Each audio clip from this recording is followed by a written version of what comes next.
مساء الخير مشاهدينا مشاهدي قناة الحياة وقصة نجاح. احنا النهاردة موجودين في معهد بحوث البترول المصري علشان نستعرض مع حضراتكم أبحاث كتير وقصص نجاح أكتر. النهاردة بنقول لكم إن في صعوبات كتير بتواجه استخراج النفط الصخري، أهمها ارتفاع تكلفة الإنتاج.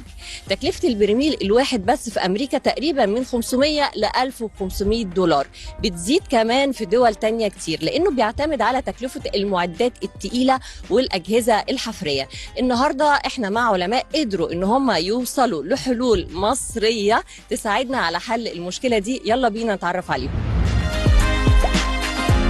77 عام مر على إنشاء معهد بحوث البترول المصري، واللي تم إنشاؤه خصيصا لإمداد الصناعة البترولية القومية بالدراسات والأبحاث العلمية.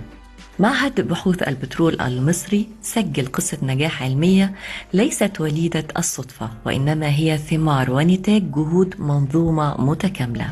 ولأن البحث العلمي هو أهم أداة لمعرفة حقائق الكون والإنسان والحياة، أصبح هو طوق النجاة لكل ما يواجهنا من مشكلات، مجال مفتوح للإبداع، فالعقول هي رأس المال الحقيقي لتقدم الأمم. عشان كده كانت جولتنا داخل معهد بحوث البترول في غاية المتعة. دكتور أسامة النجار، ازاي حضرتك؟ اهلا وسهلا. انا معطلتك عن حاجة؟ لا، اهلا وسهلا بحضرتك. كل دي صخر مشبع بالبترول؟ مظبوط.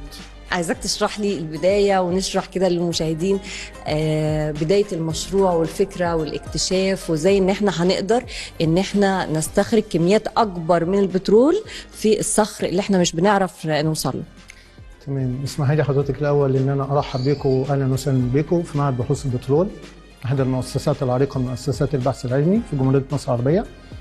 وبرحب بيكم في مركز تحاليل الصخور، احد المراكز الخدميه الموجوده في معهد بحوث البترول.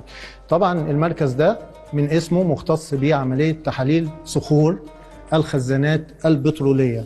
برضه عشان نبسط الامور للساده المشاهدين، فالصخر ده بيبقى فيه زي مثلا لو مسكنا كده مثلا قطعه من الصخر ده بيبقى فيه فراغات.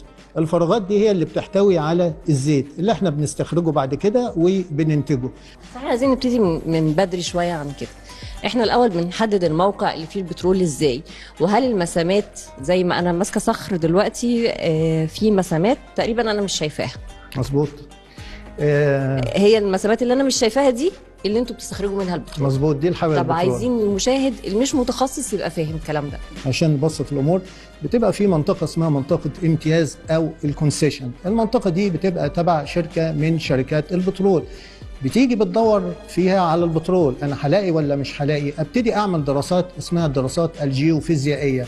طبعا الدراسات دي بتتضمن ان انا بمنتهى البساطه ان انا بارسل موجات واستقبل موجات من خلال اجهزه وتقنيات عاليه جدا، وابتدي اعمل تفسير للبيانات اللي طالعه، ومن خلال التفسير ودراسه اشياء معينه. طبعا المتخصصين بيبقوا عارفين الكلام ده. اقدر احدد في الاخر انا في هنا بترول ولا ما فيش، واقدر احدد كمان حدود المنطقه بتاعتي قد ايه، عشان ابتدي بعد كده احفر وابتدي اطلع زيت البترول اللي هو مصدر من مصادر الطاقة الموجودة.